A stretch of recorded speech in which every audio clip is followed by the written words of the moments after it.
আমাদের প্রভু এক নবীর উম্মত, জীবন বিধান এক, ওই শিবানী কোরআন।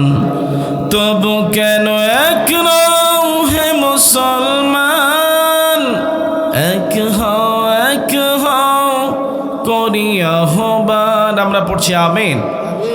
বাইতুল্লাহ এক, মদিনা শরীফ এক, মসজিদ আকসা এক, উহুদ পাহাড় এক, বদরের মাঠ এক। তবু কেন এক নও হে মুসলমান, এক হও করিয়া আহ্বান। একটাই জীবন আর মৃত্যু যে একটাই, একসাথে মিলে মিশে ইসলাম একটাই। তবু কেন এক নও হে মুসলমান, এক হও করিয়া আহ্বান। আমরা পড়ছি আমিন। যার সঙ্গে যার মহাব্বত, তার সঙ্গে তার কিয়ামত। আপনার মহাব্বত যদি ইমানদার লোকের সঙ্গে হয়ে যায়, কবরে শান্তি। আল্লাহ তাআলা এমনিতেই আপনার মুখের মধ্যে বিশ্ব নবীর নাম উচ্চারিত করায় দেবেন। ফাফরিশু ফিল জান্নাহ আলমিসু ফিল জান্নাহ, জান্নাতের পোশাক, জান্নাতের বিছানা আল্লাহ রাব্বুল আলামিন আপনার জন্য বরাদ্দ করে দিবেন। সুবহানাল্লাহ বিহামদিহি। এজন্য আমাদের মহব্বত ইসলাম প্রিয় মানুষের সঙ্গে থাকার দরকার আছে না নাই? কোরআন প্রিয় মানুষের সঙ্গে থাকতে হবে। আজকে অনেক বৃদ্ধ বাবা আছে, কোরআন পড়তে পারে না, আফসোস করে। তার সামনে যখন তার নাতি নাতনিরা কোরআন তেলাওয়াত করে, এই মাদ্রাসার এই যে মেয়েগুলি, ছোট্ট ছোট্ট মেয়েগুলি যখন কোরআন তেলাওয়াত করে, হারে মন মুগ্ধকর, মনে হয় কোকিলের আওয়াজ ভেসে আসতেছে, প্রাণটা জুড়িয়ে যায়। আলহামদুলিল্লাহ বলেন। যখন কোরআন তেলাওয়াত করে, তার দাদা কিংবা নানা চিন্তা করে, মনে মনে আফসোস করে, হারে আমি যদি একটু কোরআন তেলাওয়াত করতে পারতাম। এইরকম আফসোস হয় কি হয় না বলেন? আপনার জন্য খুশখবরই হলো, মুরব্বী বাবা, দাদু ভাই আমার, কোরআন পড়তে পারেন নাই। যখন আপনি কোরআন শিখবেন, মসজিদে যাবেন, মক্তবে যাবেন, মাদ্রাসায় যাবেন, সেই সময় হঠাৎ করে আপনার বাবা ইন্তেকাল করেছে। গরিব মানুষ, পেটের খাবার যোগান্তরি দিতে গিয়ে এই বাড়ি ওই বাড়ি কাজ করেছেন, কোরআন পড়ার সময় হয় নাই। আপনার জন্য খুশখবরই হলো, কোনো গোলাম যদি কোরআন না পড়তে পারে, আল্লাহর হাবিব সাল্লাম বলেছেন আফসোস করবে না, আল্লাহর কাছে সাহায্য চাও, কোরআন শেখার জন্য চেষ্টা চালিয়ে যাও। সাহাবায়ে কেরাম 60 বছর বয়সেও কোরআন শিখেছেন, আপনি কোরআন পড়তে পারেন না, খুব আফসোস হয়।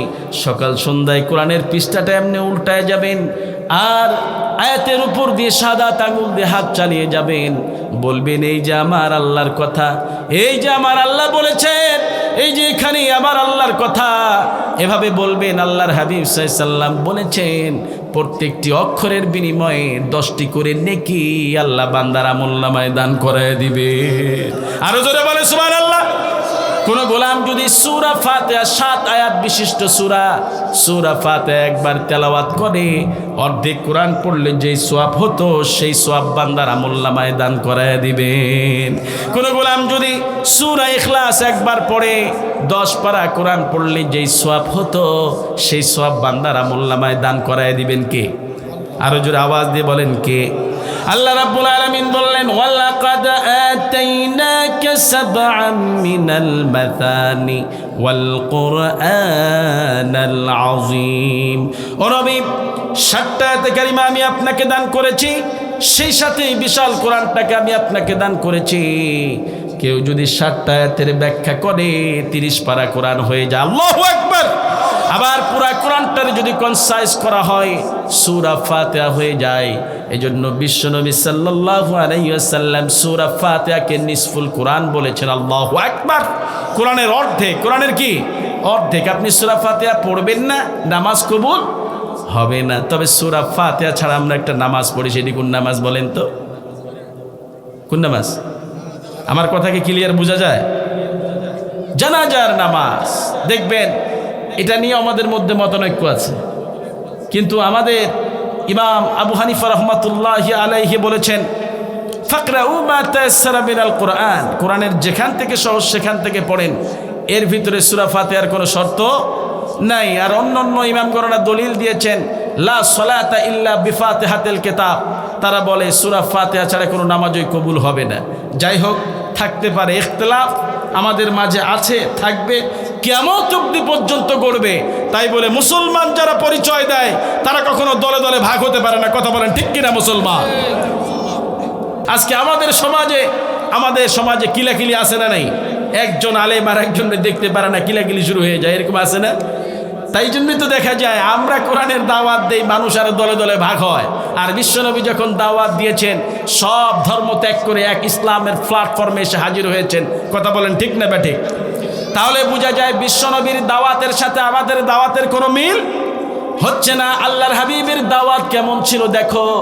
একজন বয়োজ্যেষ্ঠ মুরব্বী কিরাম বিশ্বনবী সাল্লাল্লাহু আলাইহি সাল্লামের কাছে এসেছেন, দাড়ি মোছ সব পেকে গিয়েছেন। এসে হুজুর সাল্লাল্লাহু আলাইহি সাল্লামকে বললেন, হুজুর আমি কোরআনের সূরাগুলি শিখতে চাই, আমাকে আপনি কোরআনের সূরাগুলি শিক্ষা দেন। কিন্তু আমি বৃদ্ধ, আমার জিহ্বাটা খুব ভারী হয়ে গিয়েছে, জিহ্বাটা ভালো মতো নড়ে না। আল্লাহর হাবিব বললেন, তাহলে যেই সূরার শুরুতে আলিফ লাম রা দিয়ে সূরাগুলি শুরু হয়েছে এগুলি পড়েন। সাহাবী রাদিয়াল্লাহু তাআলা আনহু বলছেন, এটি তো আমার জন্য খুব কঠিন হয়ে যায়। এবার হুজুর সাল্লাল্লাহু আলাইহি সাল্লাম বললেন, তাহলে হা মিম দিয়ে যেগুলি শুরু হয়েছে এগুলি পড়েন। সাহাবী রাদিয়াল্লাহু তাআলা আনহু বললেন, এটিও আমার জন্য খুব কঠিন। এবার বিশ্বনবী বললেন, সাব্বিহু দি, যেটা দিয়ে শুরু হয়েছে সেটি পড়েন। সাহাবী রাদিয়াল্লাহু তাআলা আনহু বললেন, এটিও আমার জন্য খুব কঠিন।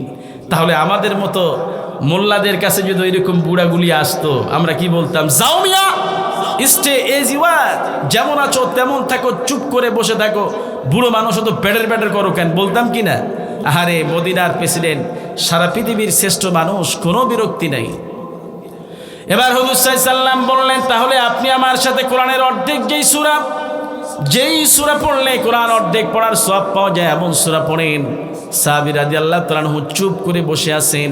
এবার হুজুর সাল্লাল্লাহু আলাইহি সাল্লাম সেই সূরাটি বলে দিলেন। সেটি কোন সূরা বলেন তো?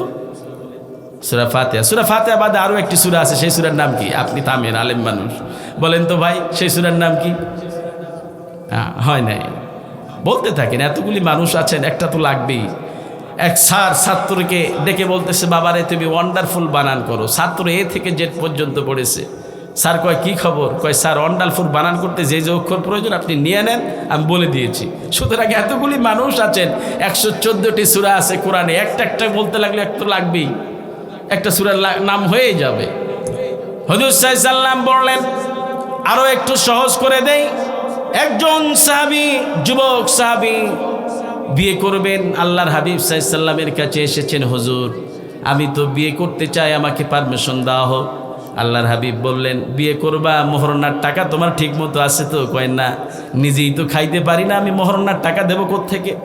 এবার আল্লাহর হাবিব সাল্লাল্লাহু আলাইহি সাল্লাম বললেন, তোমার কাছে কি কোরআনের অর্ধেক এমন সূরা আছে নাকি যেই সূরা পড়লে কোরআন অর্ধেক পড়ার সওয়াব পাওয়া যায়? সাহাবী রাদিয়াল্লাহু তাআলা আনহু বললেন, হ্যাঁ আছে। হুজুর বললেন, পড়া শুরু করলেন, আলহামদুলিল্লাহি রাব্বিল আলামিন। এবার হুজুর সাল্লাল্লাহু আলাইহি সাল্লাম বললেন, তোমার কাছে কি কোরআনের 1/3 এমন সূরা আছে নাকি? সাহাবী রাদিয়াল্লাহু তাআলা আনহু বললেন, হ্যাঁ আছে। হুজুর বললেন, পড়া শুরু করলেন, কুল হুয়াল্লাহু আহাদ। পড়েন, কুল হুয়াল্লাহু আহাদ আল্লাহুস সামাদ লাম ইয়ালিদ ওয়া লাম ইউলাদ ওয়া লাম ইয়াকুল লাহু কুফুয়ান আহাদ। সুবহানাল্লাহ। এই যে পড়লেন, 10 পারা কোরআন পড়লে যেই সওয়াব হতো সেই সওয়াব আল্লাহ আপনার আমলনামায় দান করে দিয়েছে। আরো জোরে বলেন সুবহানাল্লাহ। এবার হুজুর সাল্লাল্লাহু আলাইহি সাল্লাম বললেন, তোমার কাছে কি কোরআনের অর্ধেক আরও একটি সূরা যেই সূরা পড়লে কোরআন অর্ধেক পড়ার সওয়াব পাওয়া যায় এমন সূরা আছে নাকি? সাহাবী রাদিয়াল্লাহু তাআলা আনহু এবার চুপ করে আছেন। বিশ্বনবী সাল্লাল্লাহু আলাইহি সাল্লাম এবার সেই সূরাটি বলে দিলেন। সেটি কোন সূরা বলেন তো? তারতাবাসী। সেই সূরার নাম কি? প্যাচে পড়ে গিয়েছেন না? কি বলতে কি হয়ে যায়, এই জন্য চুপ করেই থাকি, এটাই ভালো। আল্লাহর হাবিব সাল্লাল্লাহু আলাইহি সাল্লাম বললেন, এবার এই সূরাটি বলে দিচ্ছেন বিশ্বনবী। আল্লাহর হাবিব বললেন, এই 3 সূরা যে ব্যক্তির আমলের মধ্যে থাকবে সে ব্যক্তি কোনোদিন গরিব হবে না। সুবহানাল্লাহ।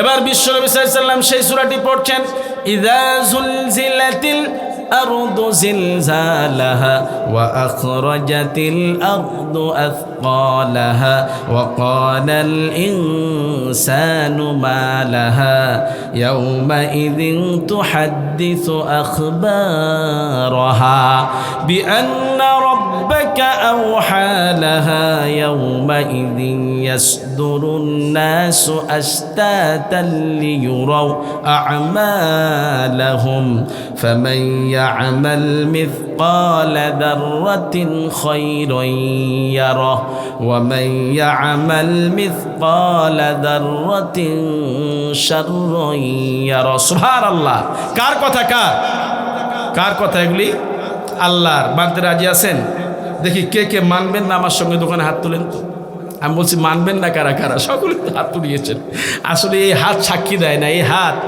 বাইরের এটা দৃশ্য ভিতরে তো তা বলে না মানবো না এই বলে হাত তুলছি নাকি মানবো হেতুই হাত তুলেছি আল্লাহ বাইরেরটা দেখেন না আল্লাহ ভিতরেরটা দেখেন ঠিক কিনা বলেন আপনি কত বড় কুরবানি দিয়েছেন আল্লাহ ওইটা দেখবেন না আল্লাহ দেখবেন আপনার তাকওয়া ঠিক আছে কিনা আল্লাহ সেটাই দেখবেন কথা বলেন ঠিক না বেটে আমরা যদি আল্লাহকে না মানি আল্লাহর কি কোনো ক্ষতি হবে আর আমরা মানলে আল্লাহর বুঝি অনেক লাভ হয়ে যাবে লাভ তো আমাদের হবে আল্লাহ রাব্বুল আলামিন বলছেন লা ইন শাকারতুম লা আযীদান্নাকুম ওয়া লা ইন কাফারতুম ইন্না আযাবী লাশাদীদ যদি তুমি আমাকে ডাকো আমি আল্লাহ তোমার সব নিয়ামতগুলি বাড়িয়ে দেব আরে কি নিয়ামত বাড়িয়ে দিবেন বললেন না কি গোলামের মনে চায় সেটি জানেন কে আপনি কি চান আপনি চান নেম আপনি চান সেম আপনি চান যশ আপনি চান খ্যাতি আপনি চান মানুষের কাছে প্রশংসা ঠিক না ব্যাঠিক এই জন্য একজন লোক দেখবেন প্রথমে ব্যবসায়ী হয়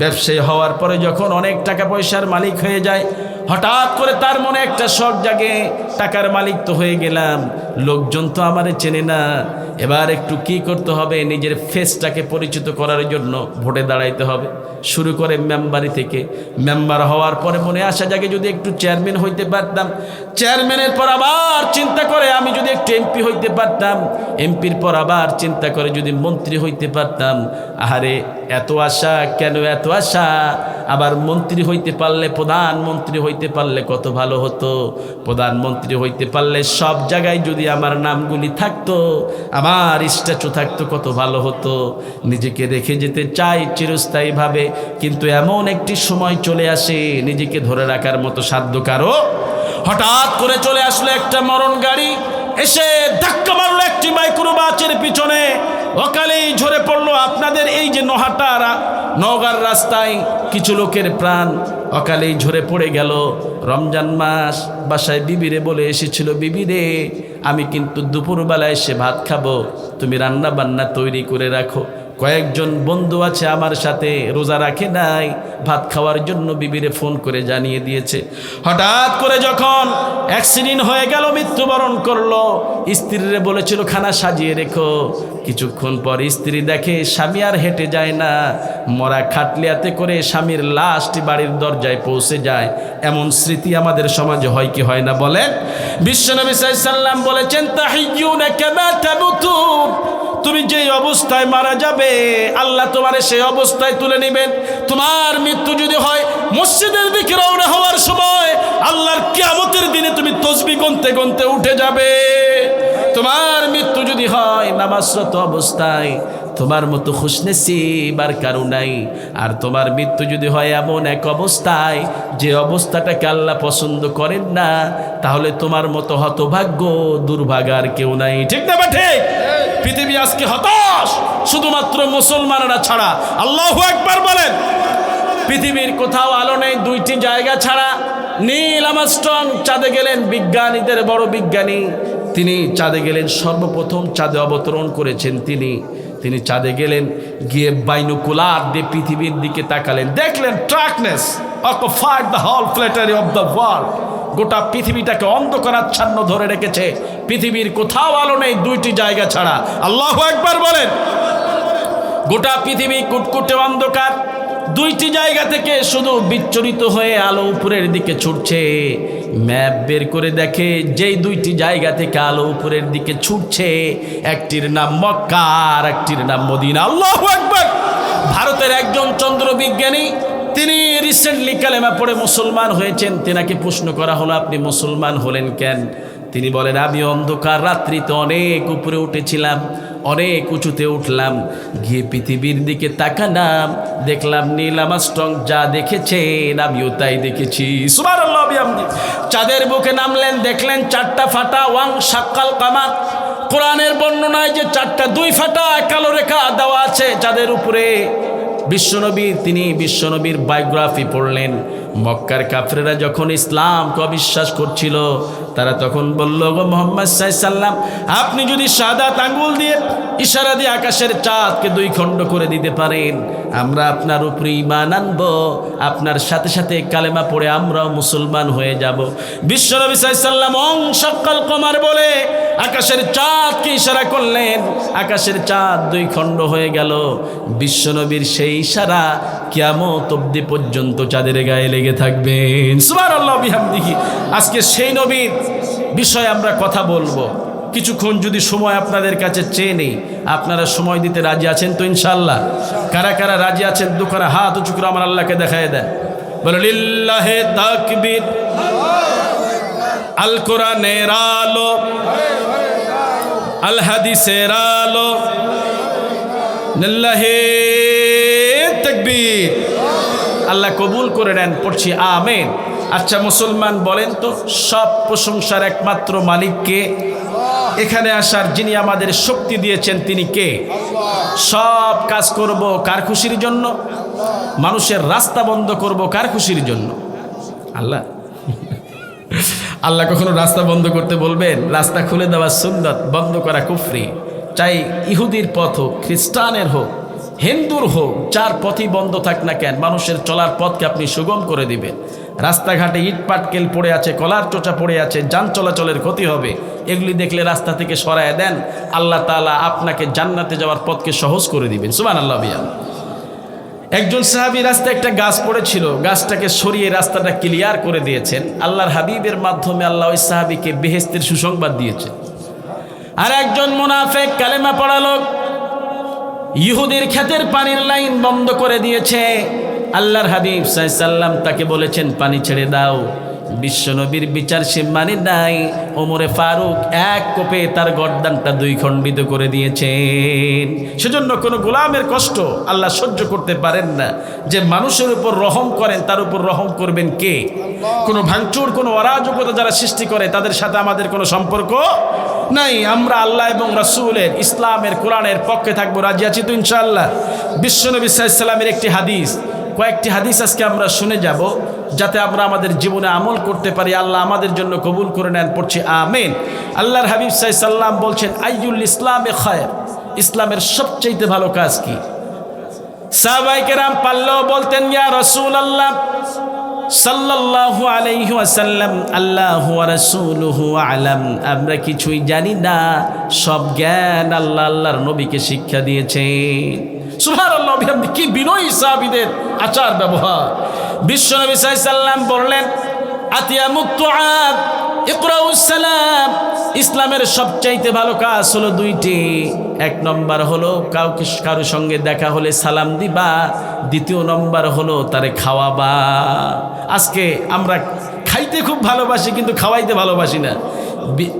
এমন খাবার খায় মানুষ, বিবাহের দাওয়াত পাইলে পরে গলা অবধি পর্যন্ত ঢেকুর তুলে খায়, এমন লোক আমাদের সমাজে আছে না নেই? কম খাবেন, বেশি খেলে শরীর মোটা হয়ে যায়, ফ্যাট বেড়ে যায়, অসুস্থতা চেপে বসে। কম খেলে শরীর ঠিক থাকে, আপনার রোগ বেমার কম হবে। কোনো নবী কিন্তু পেটুক ছিলেন না আমাদের মতো, 1.5-2 কেজি গোস্ত চাকতে চাকতেই খেয়ে ফেলে, এমন লোক আমাদের সমাজে আছে না? দেখা যায় যে কম খেলে শরীর ভালো থাকবে। প্রত্যেকটি নবীর কোমরটা ছিল সরু, বুকটা ছিল প্রশস্ত। আলহামদুলিল্লাহ বলেন, আমাদের নবীর এই পেটটা ছিল সরু, কোমরটা ছিল সরু, বুকটা ছিল প্রশস্ত।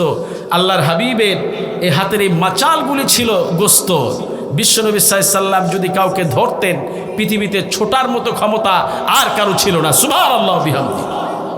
আল্লাহর হাবিব বলতেন, জান্নাতের 40 জন তরুণের শক্তি একা আল্লাহ আমার শরীরে দান করেছেন। জান্নাতের 40 জন তরুণ মানেই হলো দুনিয়ার 4000 মোহাম্মদ আলীর শক্তি আল্লাহ একা বিশ্ব নবীর শরীরে দান করেছেন। সুবহানাল্লাহ বিহামদিহি। ওই সময় মদিনাতে একজন কুস্তিগীর ছিল যার নাম ছিল ওরাকা। সে তখনকার সারা দুনিয়ার শ্রেষ্ঠ কুস্তিগীর ছিল। তার কুস্তির সঙ্গে কেউ লড়তে পারতো না ভয়ে। যদি শুনতো ওরাকা ওই যুদ্ধের সেনাপতি, সকলেই ময়দান ছেড়ে ভাগিয়ে যেত। সে ওরাকা শয়তান ইহুদি আল্লাহর হাবিবকে চ্যালেঞ্জ ছুড়ে দিলেন, আমাকে যদি কেউ পরাজিত করতে পারে। এখানে শব্দ করেন না, এখানে কে শব্দ করে ভাই? শব্দ নয়, কোনো আওয়াজ নয়, তাছাড়া কিন্তু ওয়াজ এলোমেলো হয়ে যাবে। মানুষজন যা আছে আলহামদুলিল্লাহ, যারা আসে নাই তারাও আসবে ইনশাআল্লাহ, কিন্তু মাহফিলের মঞ্চটা আপনারা ভালো রাখবেন। কেউ যেন কথা না বলে, ইশারায় কথা বলবেন ইনশাআল্লাহ। আল্লাহ তাআলা আমাদেরকে কবুল করুন, পড়ছি আমিন। সে ওরাকা শয়তানটি চ্যালেঞ্জ ছুড়ে দিলেন, আল্লাহর হাবিব সাল্লাল্লাহু আলাইহি সাল্লাম তার চ্যালেঞ্জকে অ্যাকসেপ্ট করলেন। একদিন ফজরের নামাজের পর আল্লাহর হাবিব সাল্লাল্লাহু আলাইহি সাল্লাম তার সেই কুস্তিগিরের এলাকায় গিয়ে হাজির। সাহাবায়ে কেরাম মদিনায় পাহারা দিয়ে রাখলেন, বিশ্বনবী যেন সেখানে না যায়, এই জন্য তারা পাহারা দিয়ে রাখলেন। তারা দেখলেন ফজরের নামাজের পর আল্লাহর হাবিব মসজিদে নাই। খুঁজতে লাগলেন আবু বকর, ওমর, সাইয়েদনা ওসমান, আলী রাদিয়াল্লাহু আলাইহিম আজমাইন।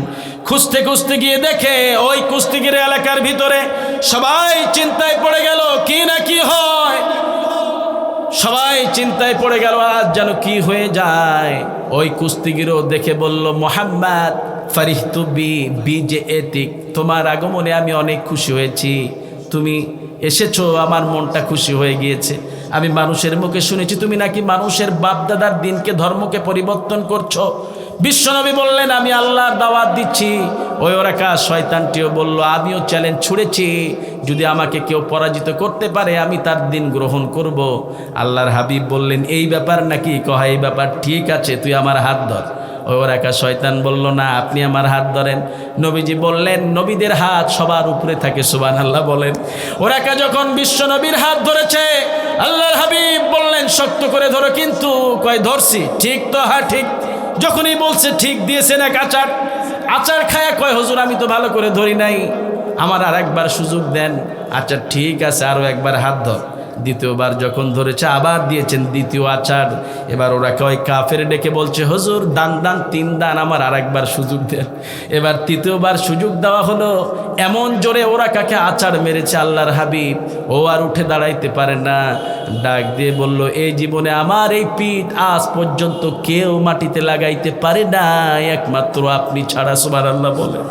এবার বিশ্বনবী বললেন, তাহলে ওরাকা তোমার দেওয়া শর্ত তুমি পূরণ করো। ওই ওরাকা বলল, না, আমি আগে একটু খেয়ে নেই, খেয়ে দে শরীরে শক্তি করে নেব, শক্তি করার পরে আবার আপনার সাথে লাগবো। এই জন্য দেখা যায় কাফের কোনো দিন কথা ঠিক রাখে না, আর মুমিন কখনো ওয়াদা ভঙ্গ করে। সেজন্য আমরা যেন মানুষকে খাওয়াইতে পারি, মানুষকে ভালো ব্যবহার দেখাতে পারি। আল্লাহ আমাদেরকে কবুল করে নেন, পড়ছি আমিন। বিশ্বনবীর ভালোবাসা আমাদের অন্তরে থাকার দরকার আছে না নাই? আল্লাহকে পেতে হলে বিশ্বনবীর মহাব্বত কলিজায় থাকতে হবে।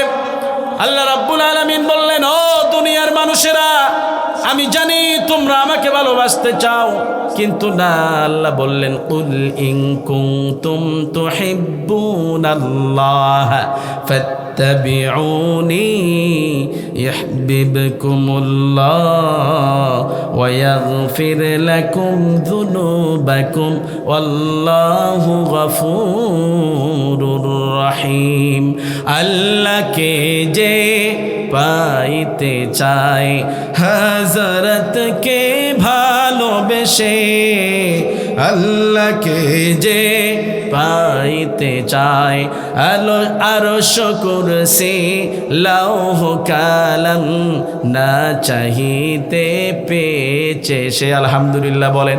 আল্লাহ বললেন, কুল ইন কুনতুম তুহিব্বুনাল্লাহ, ও দুনিয়ার মানুষেরা, আমি জানি তোমরা আমাকে ভালোবাসতে চাও, কিন্তু না, আমাকে ভালোবাসতে হলে ফাত্তাবিউনি, আমার নবীকে অনুসরণ করো। তাহলে কি হবে? ইউহিব্বুকুমুল্লাহ, আমাকে ভালোবাসতে হবে না, আমি আল্লাহ নিজেই তোমাদেরকে ভালোবাসবো। সুবহানাল্লাহ বলেন। আর আমি যখন ভালোবাসবো, ইয়াগফির লাকুম যুনুবা যুনুবাকুম ওয়াল্লাহু গফুরুর রহিম।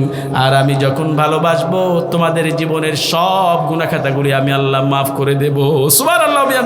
এমন একজন নবী, আদর্শবান নবী, 63 বছর জিন্দেগি অতিবাহিত করেছেন, একটা দিনও একটা সেকেন্ডও ভুল করেন না আমার নবী মুহাম্মদ সাল্লাল্লাহু আলাইহি ওয়াসাল্লাম। সকল নবীর জীবনে দুই একটা ভুল আছে না নাই? কথা বলেন, আছে না নাই? আদম নবী একটা ভুল করেছিলেন, জান্নাতের মধ্যে করেন নাই। ভুলটা কি ছিল? ফালা তাকরাবা হাদিহিস শাজারাতা ফাতাকুনা মিনাজ জালিমিন। ওই গাছটার কাছে যেও না, গেলে জালেম হয়ে যাবা।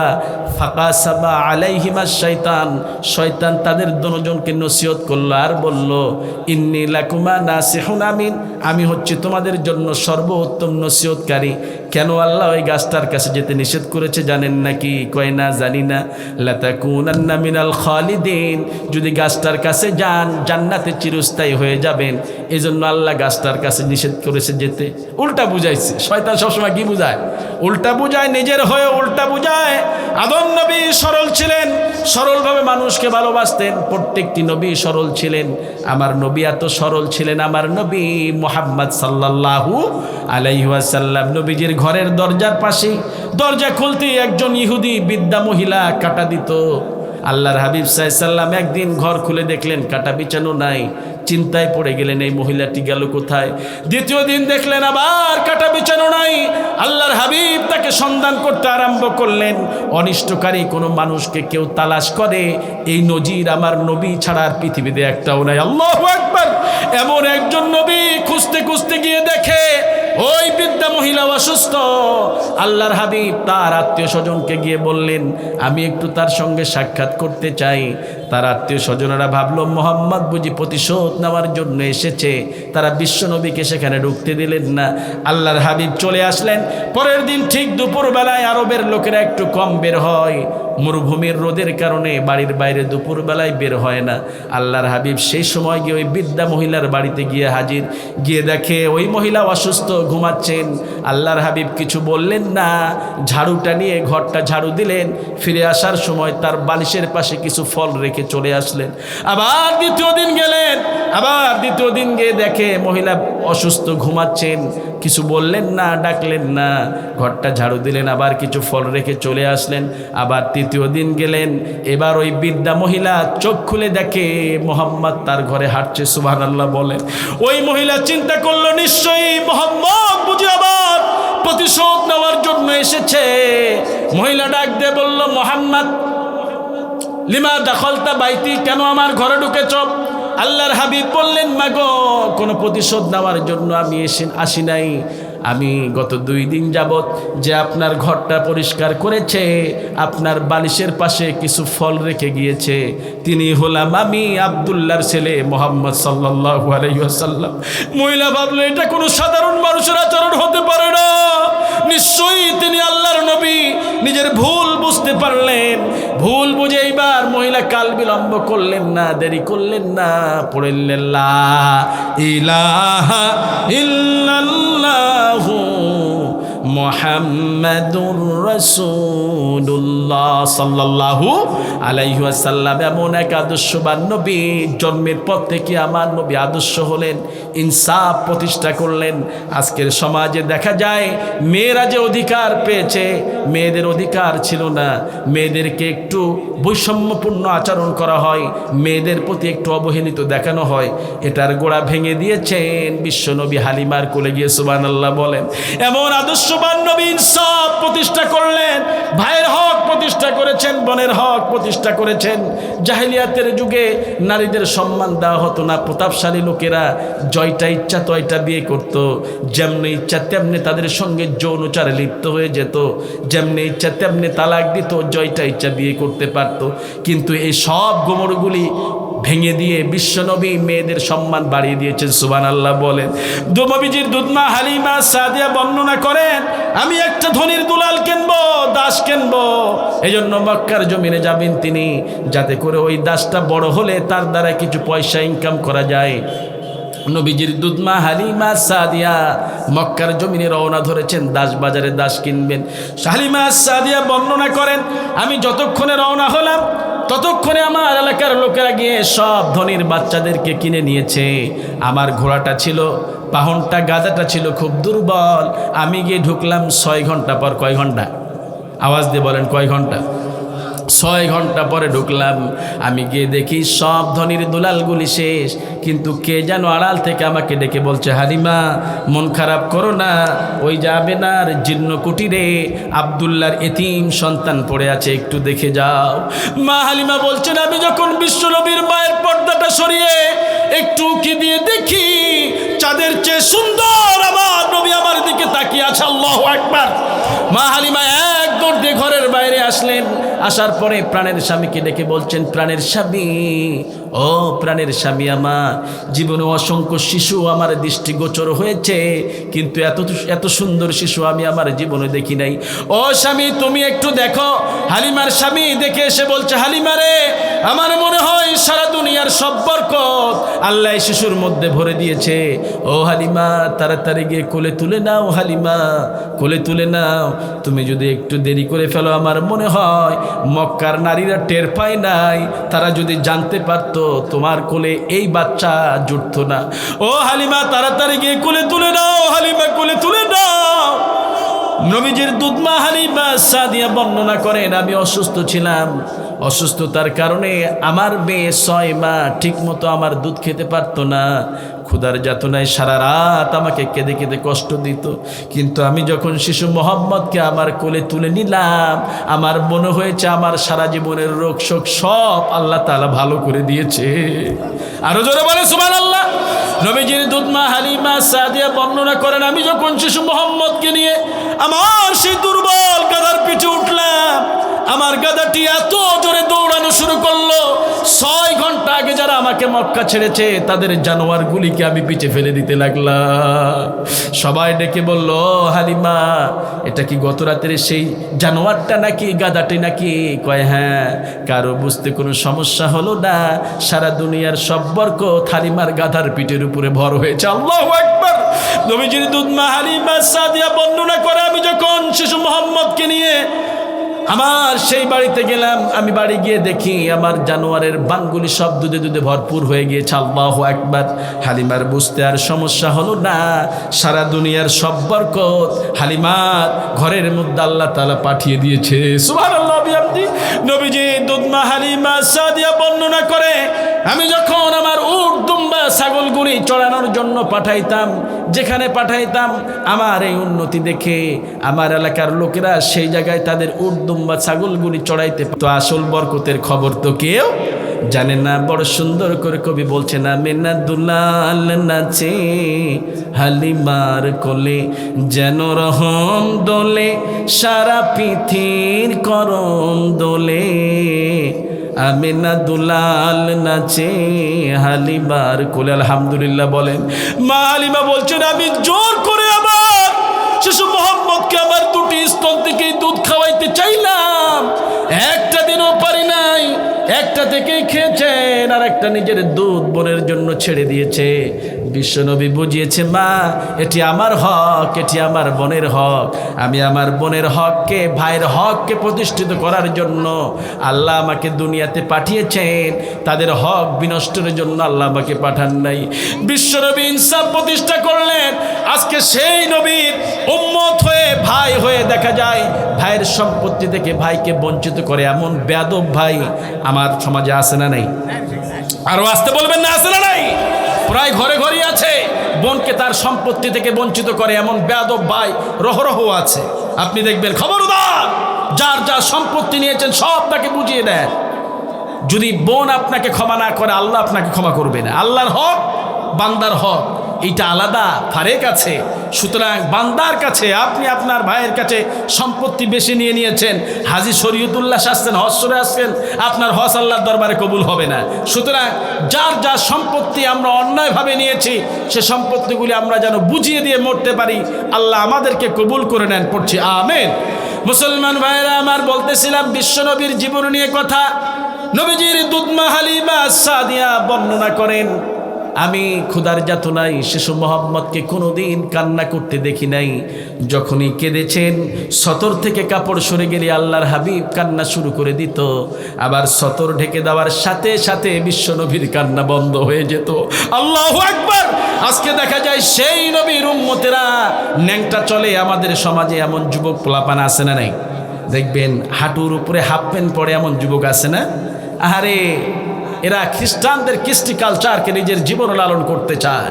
এরা মুহাম্মদ সাল্লাল্লাহু আলাইহি ওয়াসাল্লামের আদর্শকে এরা মানতে চায় না। কথা বলে ঠিক কিনা মুসলমান? এদের জীবনে অধপতন নামিয়ে আসতেছে। আজকে আমার যুব সমাজের চরিত্র নষ্ট করে ফেললো এইরকম মোবাইলগুলি। পড়ালেখার নামে সবসময় যুবক মোবাইল টিপে তার জীবন ধ্বংস করে এমন যুবক আছে না নেই? আপনার কি মনে হয় যারা ক্ষমতার মসনদে বসা ছিলেন কিছুদিন আগে, দীপুমণি বেয়াদব, শিক্ষা বলতে তার ভিতরেই কিছু নাই, তাকে বানানো হয়েছে শিক্ষামন্ত্রী। সমুদ্রের সৈকতে হাঁটুর উপরে কাপড় উঠিয়ে জাতিকে ভিডিও করে দেখাই দিচ্ছে, দেখো আমি সমুদ্রী পার ভ্রমণ করার জন্য এসেছি। কতটা ভষ্টা নষ্টা মেয়ে আমি। যার ভিতরে শিক্ষা নাই তাকে যদি শিক্ষামন্ত্রী বানানো হয়, এ জাতি শিক্ষার মেরুদণ্ড হারিয়ে ফেলেছে। কথা বলেন ঠিক না ব্যাটি? কোভিড-19 যখন থমথমে বিরাজমান করলো গোটা পৃথিবী, সেই সময় ওই বেয়াদবগুলি ক্ষমতার মসনদে যারা বসা ছিল তারা বলল, আপনাদের সন্তানদেরকে আমরা অনলাইনে ক্লাস করাবো বলে কৃষক বাবা, দিনমজুর বাবা, রিক্সা চালক বাবা কয় বাধ্য করেছে, প্রাইমারির মাস্টার, হাই স্কুলের হেডমাস্টার, কলেজের প্রফেসর বাধ্য করেছে, তোমার সন্তানকে কি তুমি সুশিক্ষিত বানাইতে চাও না? পৃথিবীর কোন বাবায় না চায় তার সন্তানকে শিক্ষিত বানাইতে? নিজের রক্ত বিক্রি করে হইলেও সন্তানকে অফিসার রূপে দেখতে চায়। প্রত্যেকটি বাবার মনের আশা একই। কথা বলেন ঠিক কিনা মুসলমান? বাবা ঋণ মাহাজন করে কয় অনলাইনে ক্লাস করাবো, মোবাইল কিনে দিতে হবে। ব্যাংক থেকে আসা, ব্যাংক থেকে বিভিন্ন ব্যাংক থেকে লোন নিয়ে বাবা মানুষের কাছ থেকে কর্জা হাসানা নিয়ে সন্তানকে সুশিক্ষিত বানানোর জন্য মোবাইল কিনে দিল। আর এই সন্তান মোবাইল পাওয়ার পর সারাক্ষণ শুধু গেম নিয়ে, খারাপ কিছু দেখা নিয়ে নিজের জীবনকে ধ্বংস করে ফেললো। কথা বলেন ঠিক কিনা? বাংলাদেশের যদি 8 লক্ষ শিক্ষার্থী থেকে থাকে, আল্লাহি আল্লাহকে সাক্ষী রেখে বলতে পারি, এতটা আমার বিশ্বাস আছে, 8 জন ছেলে মেয়ে অনলাইনে ক্লাস করে নাই। সব যুবক যুবতী ফ্রি ফায়ার, পাবজি গেম খেলে তাদের জীবনকে ধ্বংস করে ফেলেছে। কথা বলেন ঠিক কিনা মুসলমান? এই যুবকের চরিত্র নষ্টের জন্য তোমরাই দায়ী। যারা ক্ষমতার মসনদে বসা ছিলা তোমরাই দায়ী। কিয়ামতের ময়দানে যুবকের পিতা এবং ওই যুবক তোমাকে আসামির কাঠগড়ায় দাঁড় করাবে। আমার যুবকের জীবনটা তুমি সুষ্ঠুভাবে ফিরিয়ে দাও, একটাও জবাব দিতে পারবেন না। কথা বলেন ঠিক কিনা মুসলমান? এজন্য জাতির কাছে সে নেতৃত্ব দিবেন, ভালো কথা, জাতিকে ভালো কিছু উপহার দেন। আজকে আমার যুব সমাজের চরিত্র নষ্ট হয়ে গেল, এই যুবকের সুন্দর চরিত্রটা কে ফিরাই দিবে? আপনি ফিরাই দেন। বইয়ের প্রতি, ইসলামের প্রতি, কোরআনের প্রতি আর যুবকদের মনোযোগী নাই। একটু সময় পাইলে শুধু মোবাইল আর মোবাইল। আছে না নাই? রাস্তাঘাটে হাঁটে যুবক, রাস্তার দিকে তাকায় না, মোবাইল টিপে বেড়ায়। আছে না? দেখা যায় যে 10 জন 15 জন মিলে জামাত করে যুবকেরা আমার গেম খেলায় লিপ্ত হয়েছে। কয় মার মার মার, ধর ধর ধর। বাড়ির ছাদের উপরে যুবক পিতামাতার শাসনের ভয়ে ছাদের উপরে খোলা ছাদ হাঁটতেছে আর গেম খেলতেছে। হঠাৎ করেই মনে করছে গোটাটাই রাস্তা, ছাদ থেকে পড়ে মৃত্যুবরণ করলো। জাতির কিছু সুশীল সমাজ আছে, তাকে সান্ত্বনা দিয়ে বলে, চিন্তিত হয়েও না পিতামাতারা, তোমার সন্তান তো যেহেতু স্টুডেন্ট ছিল সে শহীদ হয়েছে। শহীদ হয়েছে, আপনার কি মনে হয়? আহারে কি পরিস্থিতি! এই যে ন্যাংটা পরিবেশ, বেপর্দা নারীরা পাবাঘণ্টা ছড়িয়ে বেড়ায়, সমাজকে নষ্ট করে। বিশেষ করে আমার যুব সমাজের চরিত্রকে নষ্ট করার জন্য ওই শয়তানি মহিলাগুলি টিকটকে, ফেসবুকে আইডি খুলে নিজেকে অর্ধনগ্ন করে জাতিকে নষ্ট করার পরিকল্পনা করতেছে। কথা বলেন ঠিক না বেট? কিছুদিন আগে 2 জন মেয়ে টিকটক আইডি খুলেছে, ভিডিও আপলোড দিতে হবে। এখন নাচ গান গেয়ে বাড়ির ছাদের উপরে নাচ গান করে ভিডিও করতেছিল। হঠাৎ করে বাড়ির বৈদ্যুতিক তারের সঙ্গে তার হাত অ্যাডজাস্ট হয়ে যায়। মেয়েটার জায়গাতেই কয়েকবার বাস্ট হয়ে গেল, কয়লার মতো কালি হয়ে জায়গাতেই মৃত্যুবরণ করেছে। এখন সুশীল সমাজ, ন্যাংটা সমাজ যারা ছিল তারা সান্ত্বনা দিয়ে বলতেছে শহীদ হয়েছে। আর আমরা বলি ও শহীদ নয়, কুত্তা শহীদ হয়েছে। কথা বলেন ঠিক না বেটি? কুত্তা বললে যা দাম আছে ওই বের তা দাম নাই। কথা বলেন ঠিক কিনা? ওরে বিনা জানাজার দাফন করি, ওকে বিনা জানাজার দাফন করে দেওয়া উচিত। উচিত ও আমার যুব সমাজের চরিত্রকে নষ্ট করার জন্য উঠে পড়ে লেগেছিল। ঠিক কিনা বলো যুবক ভাইয়েরা? চরিত্র নষ্ট করার জন্য তারা নানাবিধ কলা কৌশল চালিয়েছে। আজকে যুবকদের চরিত্র নষ্ট করতে চায়। এই যে আপনাদের নওগাঁ জেলায় পত্নীতলা উপজেলায় কিছুদিন আগে একটা অনুষ্ঠান হলো, ক্লাস 5-এ পড়ুয়া একজন মেয়ে আর 2টা ছেলে ক্লাস 5-এ পড়ে। একজন মেয়ে, 2টা ছেলে একটা মেয়েকে পছন্দ করে। মাহফিলের অনুষ্ঠানে গিয়েছে, বাজার বন্দরে ঘোরে না, এরকম ঘুরতেছে। ও বলতেছে খবরদার ওই ওই টুনটুনির দিকে তাকাবি না, টুনটুনি আমার। আরেকজন বলতেছে না আমার। 2জন তর্ক লাগছে, একজন আরেকজনের পেটে চাকু ঢুকাই দিছে। কি বলবেন আপনি? জয় বাংলা ছাড়া তো বলার বুদ্ধি নাই ভাইজান। জাতিকে তো ধ্বংস করে ফেললো, আমার যুব সমাজের চরিত্র নষ্ট করলো, প্রেম প্রীতি নিয়ে ব্যস্ত। আজকে যুবকদের চরিত্র নষ্ট হয়ে যাচ্ছে, এই জন্য তোমরাও কিন্তু দায়ী হবে কিয়ামতের ময়দানে। প্রেম প্রীতি, মোবাইলের মাধ্যমে অবৈধ প্রেম। আপনার যুবক সন্তানকে চেক করে দেখেন, আপনার মেয়েকে আপনি পরীক্ষা করে দেখেন, আপনার মেয়েও এর ভিতরে জড়িত আছে কিনা, আমার বোনটি অনৈতিক কাজে লিপ্ত আছে কিনা, আমাকে খতিয়ে দেখতে হবে। খুব খেয়াল রাখবেন, যুবকের চরিত্র নষ্ট হয়ে যায়। আর বিশেষ করে যুবক আজকে মাদকাসক্ত হয়ে 80% যুবক আজ নেশায় আসক্ত হয়ে তার জীবনকে ধ্বংস করে দিচ্ছে। কথা বলেন ঠিক না ভাই? আল্লাহর হাবিব সাল্লাল্লাহু আলাইহি সাল্লাম বলেছেন, ইন্নামাল খামরু ওয়াল মাইসিরু ওয়াল আনসাবু ওয়াল আজলামু রিজসুম মিন আমালিশ শাইতান ফাজতানিবুহু লাআল্লাকুম তুফলিহুন। নিশ্চয়ই মদ, জুয়া, লটারি মরা মানুষের জন্য জায়গা বানানো, এগুলির ধারে কাছেও তোমরা যেও না। কিন্তু আজকে 80% যুবক নেশা ছাড়া কোনো কিছু বোঝে না। আছে না নাই? আপনাদের এলাকায় বিড়িখোর মানুষ পাওয়া যায় না? দেখবেন অনেক যুবক পোলাপানও বিড়ি টানে। আমি দোকানে দেখতেছি একজন যুবক বিড়ি ধরাইতেছে দেশলাই নিয়ে, ছোট মানুষ, বেশি যুবক হয় নাই, 16 বছর বয়স হবে। তো আমি বললাম, এই ছেলে বেয়াদব, মানুষ সম্মুখে তুমি বিড়ি ধরাইতেছ? হুজুর আমি খাবো না, এক ভাই খাবে, আমার আনতে পাঠাইছে। তা আমি ডাউট লাগলো আমার, তার পিছু পিছু হাঁটলাম। বিড়ি নিয়ে যাইতে যাইতে যার কাছে যাবে বিড়ি শেষ, বিড়ি হাত না। আজকে যুব সমাজ নেশা করলে মানুষের মস্তিষ্ক নষ্ট হয়ে যায়। মানুষের ব্রেনে 2টা সেল আছে, একটা সেল হলো খুব অ্যাক্টিভ থাকে, আর একটা সেল হলো মানুষের অ্যালোবেসি, যেটা পশুরও আছে মানুষেরও আছে। পশুত্ব যেটা, নেশা জাতীয় জিনিস বেশি খেলে পশুত্বটা চাঙ্গা হয়ে যায়, আর হিউম্যানলি যেটা অর্থাৎ মানবীয় মুড যেটাকে বলা হয় সেটা মরে যায়। এজন্য যারা গাঁজা খায় অমুককে ধরে অমুককে মারে, এমনকি নিজের মাকেও মারতে দিতে পারে না। কথা বলেন ঠিক কিনা? মদ, জুয়া, লটারি এগুলি খারাপ কাজ থেকে আমার যুব সমাজকে ফিরিয়ে আনতে হবে।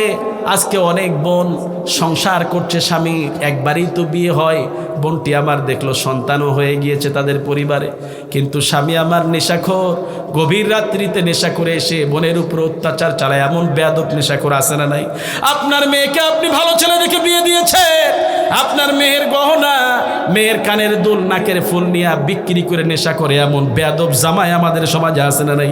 কত বিচার সালিশে যে হাজির হলাম, সব দেখি নেশাখোরের বিচার। কয় জায়গায় বিচার করবেন আপনি? নেশাখোরের বিচার দেখতে দেখতে নিজের কানে ঝালাফালা হয়ে যায়। ও মুসলমান, গভীর রাত্রিতে নেশা যারা করে তাদের মস্তিষ্ক ঠিক থাকে না। গভীর রাত্রিতে নেশা করে একজন বাড়িতে ফিরছে, তার স্ত্রী তো জানে আমার স্বামী নেশা করে গভীর রাত্রিতে বাড়িতে আসে। এজন্য বোনটি আমার তার ছোট্ট সন্তানকে নিয়ে ঘুমিয়ে পড়েছে, বাড়ির দরজা এভাবে আগলায় রাখছে, শিকল টেনে দেয় নাই। তো গভীর রাত্রিতে নেশাখোর বাড়িতে প্রবেশ করছে, বোন তার সন্তানকে নিয়ে ঘুমিয়ে আসছে। দরজা খোলা পেয়ে যখন বাড়ির মধ্যে প্রবেশ করলো, অন্ধকারের ভিতরে শোয়ার রুমে না গিয়ে গিয়েছে গরুর গোয়াল ঘরে। অন্ধকারের ভিতরে গরুর লেজ ধরে কয়, আসিফের মা প্রত্যেক দিন চুলে 2টা করে বেনি করো, আজকে দেখি একটা করেছে। কারণ মারছে এক লাথি, গরু এক লাথি খায় বাড়ির আগ্নে এসে পড়ছে। আসিফের মা এতদিন যাবত তোমারে মারলাম, গালিগালাজ করলাম, মুখের উপরে প্রতিবাদ করলে না, আজকে ভালো কথা বলতে না বলতে তুমি আমার লাথি মারলে। বদবদ করে বকে। সকালবেলা নেশার ঘোর কেটে যাওয়ার পরে হাতে দেখে গরুর লেজ ছিঁড়ে তার হাতে ধরা পড়েছে। এমন বেয়াদব নেশাখোর অযথা অযৌক্তিক কোনো দোষ নাই, নিরপরাধ বোনগুলির উপর অত্যাচার চালায়, এমন বেয়াদব নেশাখোর আমাদের সমাজে আছে না নাই? দেখবেন যুবকের চরিত্র নষ্ট হয়ে যায়। আর আজকে আমাদের যুবকেরা ফ্যাশন ধরেছে, ইংরেজি খ্রিস্টান কৃষ্টি কালচার দিয়ে তাদের জীবনকে সাজায়, হাঁটুর উপরে হাফ প্যান্ট পরে এমন যুবক দেখা যায়। মদের বোতল নিয়ে যুবক ভাই আমার ঢক ঢক করে মদ পান করে, আর মাঝে মধ্যে চিৎকার ছেড়ে দিয়ে বলে, ও পিয়া তুমি কোথায়, দেখে যাও আমি আমার জীবন শেষ করে দিচ্ছি। তুমি জীবন শেষ করো আর নতুন করে গড়ো, কেউ তোমার জীবনের দিকে তাকাবে না। পাশ দিয়ে হেঁটে যাচ্ছিল একজন রসিক কবি, তিনি থমকে দাঁড়িয়ে গেলেন এই যুবকের মাতলাপোনা দেখে। তিনি যখন দাঁড়িয়ে যায়, ওই যুবক রাস্তার এক পাশে ছিল কারেন্টের থাম্বা, দৌড় দেখে থাম্বারে জড়ায় ধরছে। পিয়া তুমি এই জায়গায়, আমি তোমার সব জায়গায় খুঁজতেছি। কবি এই মাতলাপোনা দেখে ছন্দে ছন্দে কবিতা আবৃত্তি করতে লাগলেন। মাথায় রেখেছে লম্বা চুল, মেরেছে একখান গিরা। যুবকদের পরিবেশ এখন তাই হচ্ছে না? মাথায় রেখেছে লম্বা চুল, মেরেছে একখান গিরা, পরনে পড়েছে টাইট প্যান্ট, হাঁটুর উপর নিচে ছেঁড়া। নেশা করে বোধ হয়ে মদের বোতল নিয়া কারেন্টের থাম্বারে ধইরা কয়, কেমন আছো পিয়া? এমন যুবক আমাদের সমাজে আছে না নাই? এক যুবককে দেখলাম হাঁটুর উপর নিচে প্যান্ট ছিঁড়া, চেহারা তো সুন্দর, আল্লাহর সৃষ্টি সব সুন্দর, যুবকদের চেহারা তো আল্লাহ সুন্দর করে বানিয়েছেন, কি সুন্দর চেহারা, দেখে মায়া লাগছে। তার হাঁটুর নিচে প্যান্ট ছিঁড়া, তো আমার দেখে মায়া লাগলো। আমি বললাম, ভাইজান এই যে 500 টাকা নে, একটা প্যান্ট কিনে নিস, তোর দিকে খুব মায়া লাগছে, চেহারা সুন্দর, প্যান্ট ছিঁড়া। কয় হুজুর এটা ছিঁড়া না, আমারে ফকুন্নি পাইছেন আপনি? কয় না ভাই ফকুন্নি পাই না, তোর প্যান্ট ছিঁড়া, চেহারা সুন্দর, মায়া লাগছে। কয় এটা ছিঁড়া না, এটা স্টাইল। আমি বললাম, কোন হারাম দাদা স্টাইল আবিষ্কার করছিল রে? কয় কেন? ভারতের হলিউড বলিউডের সুপারস্টার তারকা তারকি। আমি বললাম, তারা যদি চেন খুলে প্যান্ট পরে তুই কি করবি? কয় আমরাও তাই করব। এই তো ভারতের উন্নয়ন, আমাদের উন্নয়ন, আমাদের উন্নয়ন, ভারতের উন্নয়ন। বন্যার সময় আমাদের ডুবিয়ে মারে, খরার সময় শুকিয়ে মারে। কথা বলেন ঠিক না ব্যাটি? যুবকের চরিত্র ধ্বংস হয়ে যায়। এই জন্য আল্লাহ বললেন, ইন্নামাল খামরু ওয়াল মাইসিরু ওয়াল আনসাবু ওয়াল আজলামু রিজসুম মিন আমালিশ শাইতান ফাজতানিবুহু লাআল্লাকুম তুফলিহুন। মদ, জুয়া, লটারি মরা মানুষের জন্য উঁচু জায়গা বানানো, এগুলির ধারে কাছেও তোমরা যেও না। যদি যাও তোমরা বিপদগ্রস্ত হবে, আর যদি না যাও আল্লাহ তাআলা তোমাদেরকে হেফাজত করে নেবে। কিন্তু আমার দেশে দেখা যায় নবীজির আদর্শকে নিজের জীবনে বাস্তবায়ন করে না, তারা শয়তানদের কৃষ্টি কালচারকে নিজের জীবনে বাস্তবায়ন করতে চায়। কথা বলেন ঠিক না ব্যাটিক? আজকে অনেক যুবক ভাইকে যদি বলা হয়, বলো শেষ নবীর উম্মতের তো দাবি করো, বলো তো নবীজির পরিচয় দাও, একজনও যুবক বলতে পারবে না। কিন্তু হলিউড বলিউডের সুপারস্টার তারকা তারকি নেতার 14 গোষ্ঠীর বায়োটা দিতে পারে, বিশ্বনবীর পরিচয় দিতে পারে না। মরার পরে বিশ্বনবীর নাম তার মুখে উচ্চারিত হবে না। আমরা বিশ্বনবীকে নিয়ে কিছুক্ষণ কথা বলবো, নবীজির পরিচয় জেনে আমরা বাড়ি ফিরবো। প্রধান বক্তা আছে, আমরা নবীজির পরিচয় জানবো। আজকে ধৈর্য ধরে বসে থাকবো, সকলে রাজি আছে তো ইনশাআল্লাহ?